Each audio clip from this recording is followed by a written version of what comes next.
Hello, everyone, and welcome to episode 261 of Sold with Updike. Pugh. I'm Jeff Updike. I'm Weston Pugh. Today, we've got an amazing house over in North Oak Cliff on 610 North Rosemont Avenue. And in our second segment, we're going to talk about keeping our canine companions safe. Yes, it's very important because it is spring. It is. So it's really interesting. What have you been doing, dude? Let's see. I didn't really do a lot this weekend. One of the most interesting things that I've read lately is there's an article in Dallas Morning News that was just last week or so that talks about the 23 or 25 different huge projects that are going on in the uptown of Turtle Creek area. And we'll put the link down. I'll get the link for Zach, but we'll put the link down in there. It is well worth looking at. That's amazing. That is a lot. And they've been ticking around about that for a couple of years now, but it is, we are starting to see the crane ship and things are coming out of the ground. I will be actually headed over to Brookhaven. There is a charity pickleball that is for Vanguard schools. It's a wonderful event. First inaugural, whatever you want to call it, that they're having. If you want to swing by, take a look. Sounds fun. It'll be a good time. Dink, good time. Dink, dink. It's my favorite. I know. I know. It is. Got another league coming up. Gonna start playing on that too. Good times. All right, let's jump into it. What we want to do now is shift gears, take a look at some of the things that we find interesting about homes and trends, and share them with you and get your feedback. This is one I picked. So I don't know why I am all about space saving options right now. I think I still have PTSD from COVID and just hearing all of our clients and how there was the struggle of not being able to have enough space in the house. Like he's taking over the dining room. She's all over the bedroom. This is a really smart thing. I did read through the comments and I'll go ahead and play this out. They did ask, well, what do I do with my monitor? Yes, that becomes a little bit of a problem if you're a big screen monitor kind of a guy. Yeah. But would you use that? If I had a limited amount of space and I needed an office area, that would be perfectly fine with me. I think it'd be great. I think it's smart. It's a little bit minimalistic to me because I would have to have whatever my crap is out on my desk. I need my stapler, I need my roll of tape. Well, I also think one of the things that caught my attention is I like the paneling and I like the mirror. I like that it's off-centered and there's also a cement wall. So I think it's there's a lot that caught my attention. So the practicality of it might not be perfect, but I do think it's a kind of smart thing. It is great for a small space. Gets my attention. And then our second thing today is these look like I-beams. They are not steel. They are PVC. So smart. If you're doing a renovation and you needed to get that industrial look, they come in multiple colors. This one is always going to be high gloss black. But what a great way. Look how awesome that looks. That does look very awesome. I would do it in a heartbeat. Anyway, renovating an office, renovating a personal residence, this would be the one. Last but not least, this is a tried and true product that I will swear by. This is actually called Hollytone. This bag can come in a small bag, a large bag. Get the large, do your entire yard or your shrubs. Jason did not believe me that this stuff really works, and I said, okay, I will not put it on that plant. I'll put it on the two beside. There's a substantial difference in growth.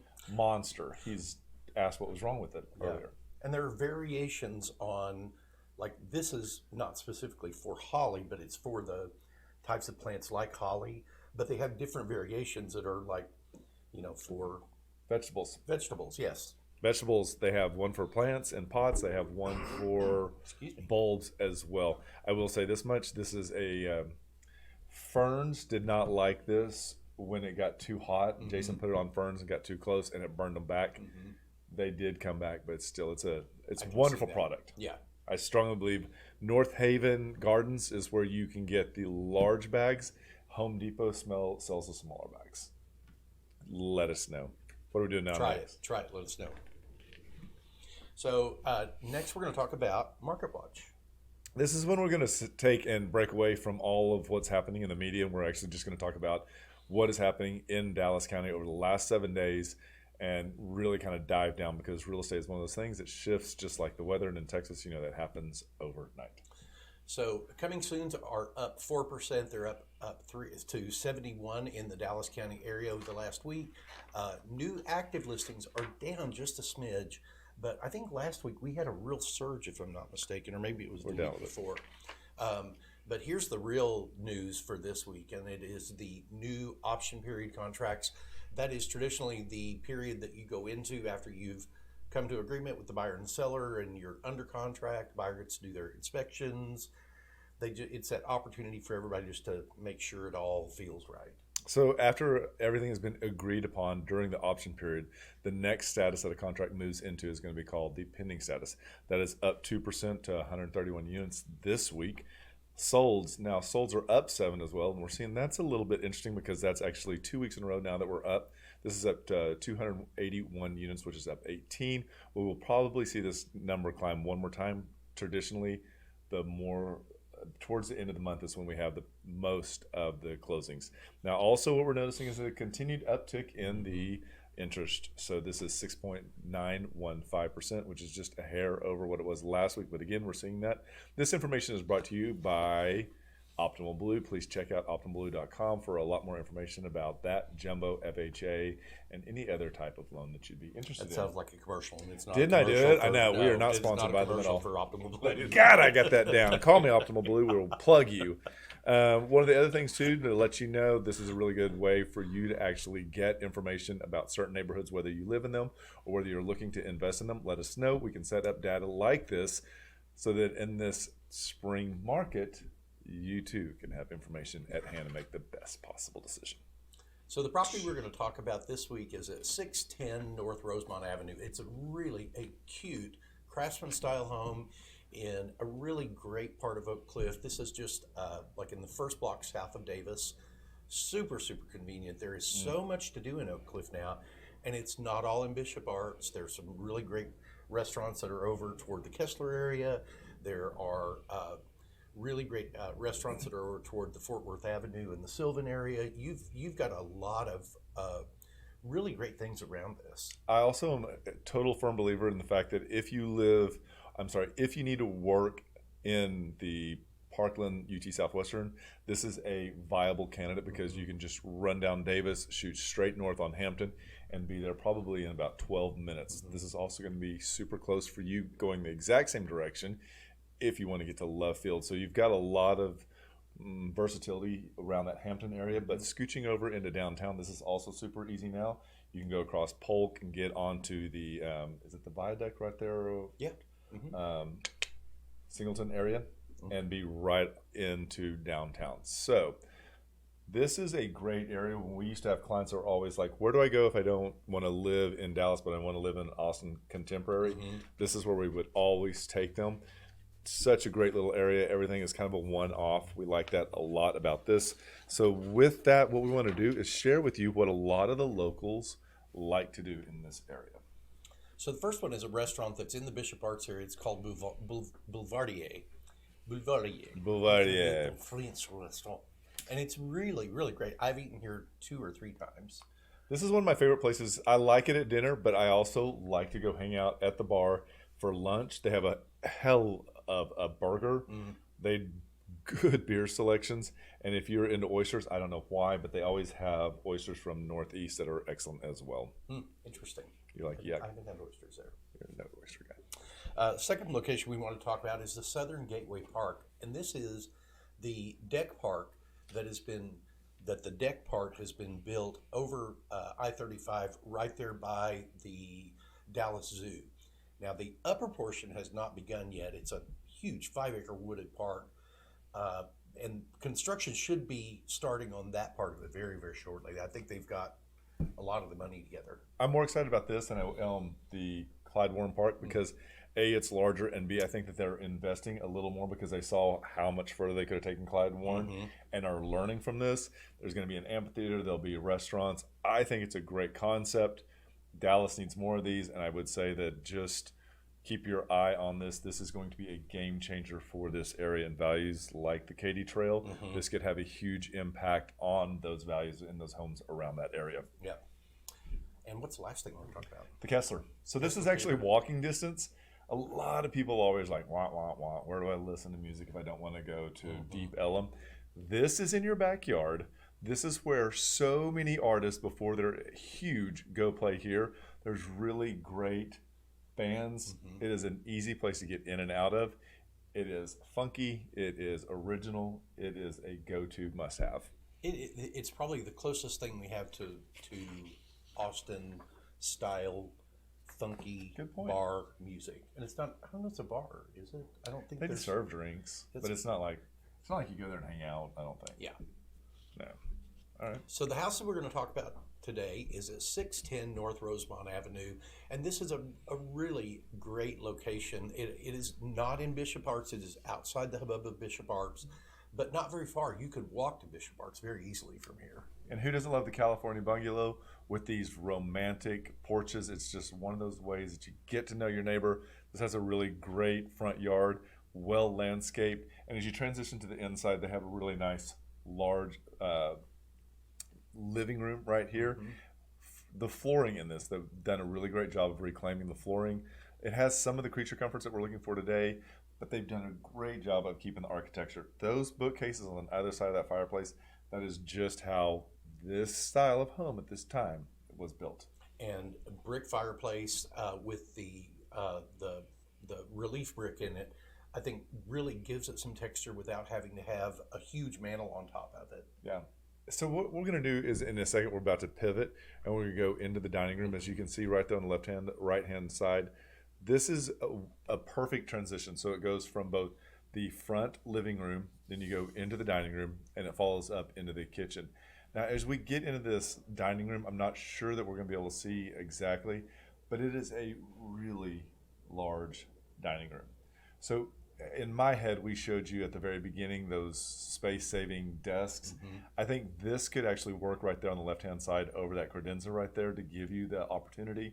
I like the fact that it's super symmetrical, but I do think that you could maybe squish it up against the wall, create more of a flow through. This room has a lot more possibilities than just being dedicated to a dining room. And I love how they retained the charm of it by keeping that the paneling, the wood paneling, the 4.5 foot wood paneling that was just really kind of goes along with the Craftsman era. Now this is what really caught my attention. When we were flipping through the pictures and we were trying to decide what house we're going to use, one of the things we really like to make sure is that it has a nice, clean, and strong kitchen. The design elements on this house, in this kitchen, were so well thought out.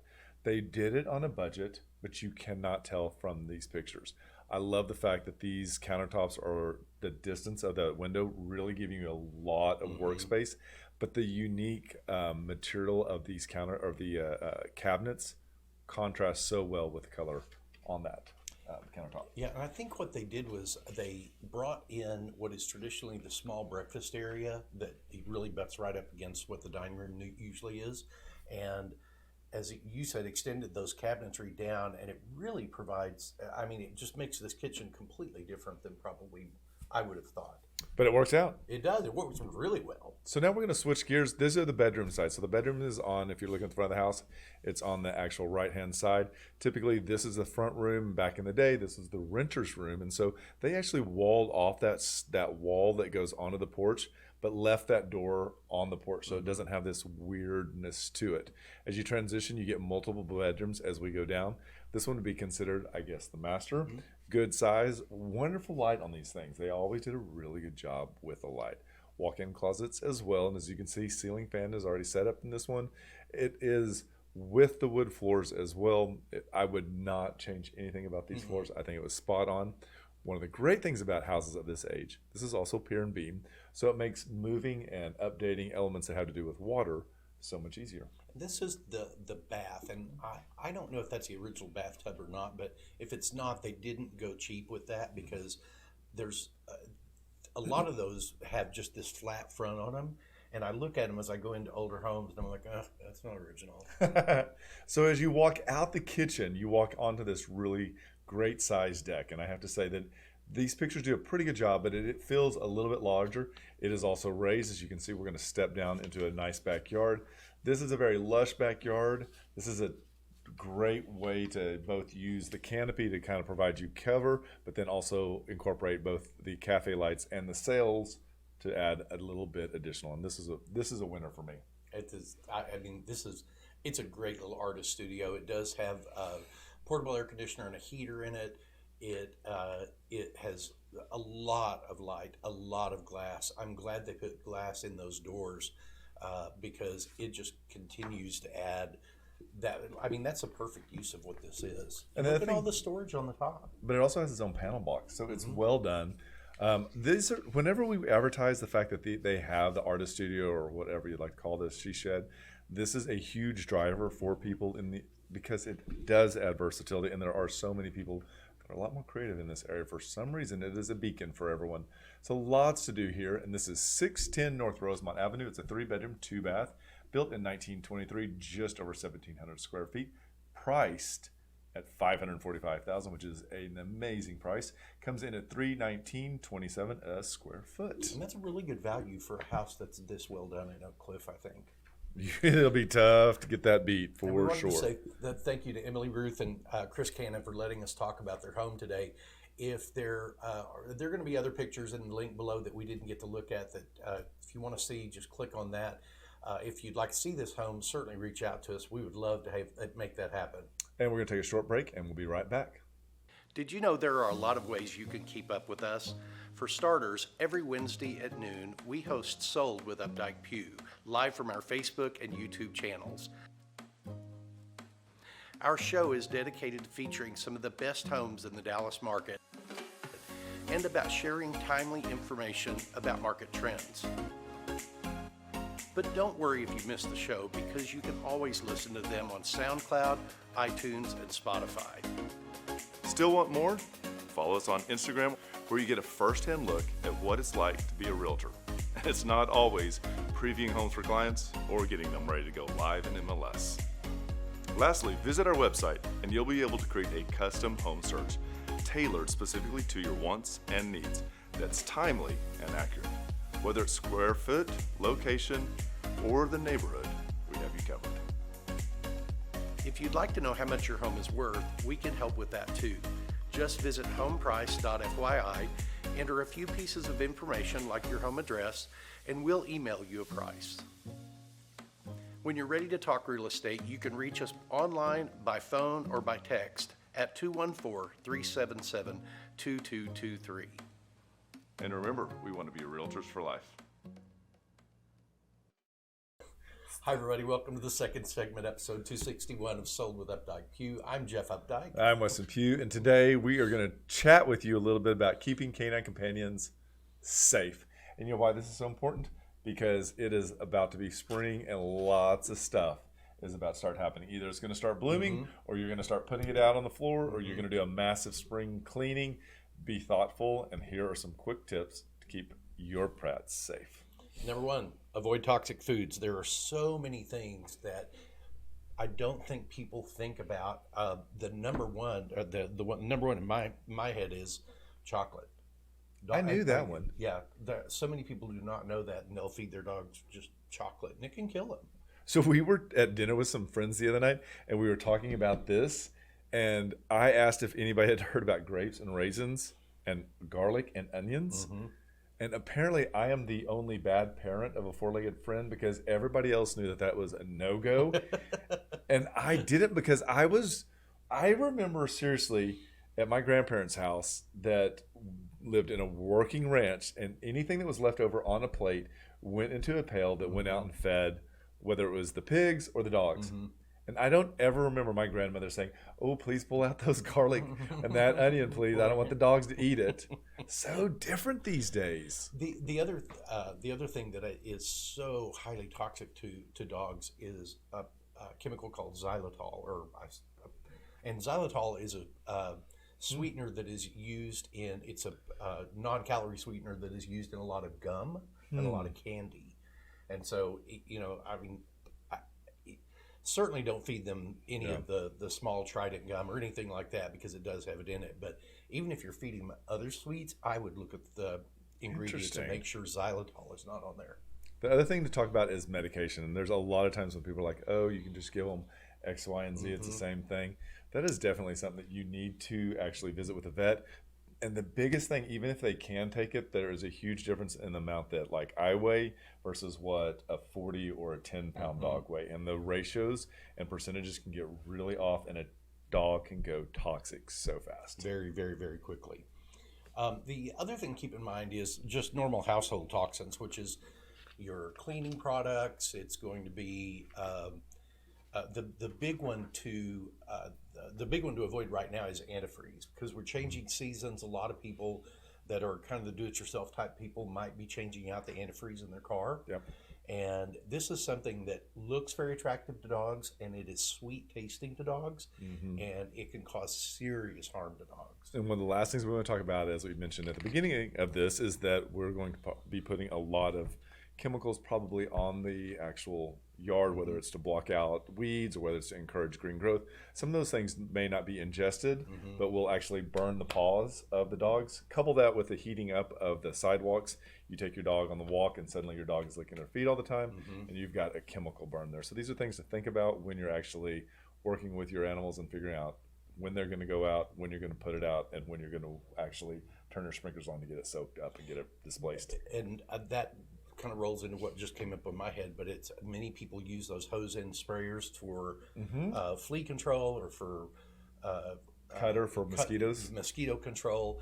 And I have nothing wrong with using those. I'm not saying don't, but don't let your dogs out right away. Give them, give the grass 30 minutes to an hour to absorb all of that chemical before you turn the dogs free, because that, again, you get that chemical burn and they get on walking on the concrete, and it's not good. And here's a little thing that I noticed.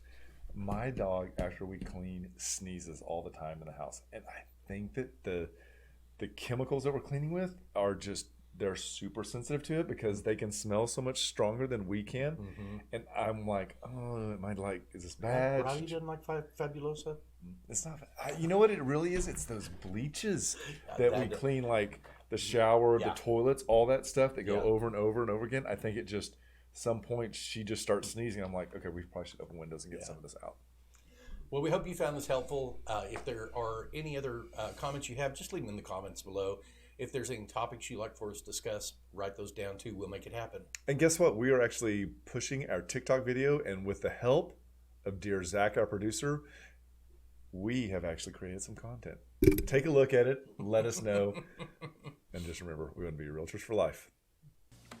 When you're ready to talk real estate, you can reach us online, by phone, or by text at 214-377-2223. And remember, we want to be realtors for life.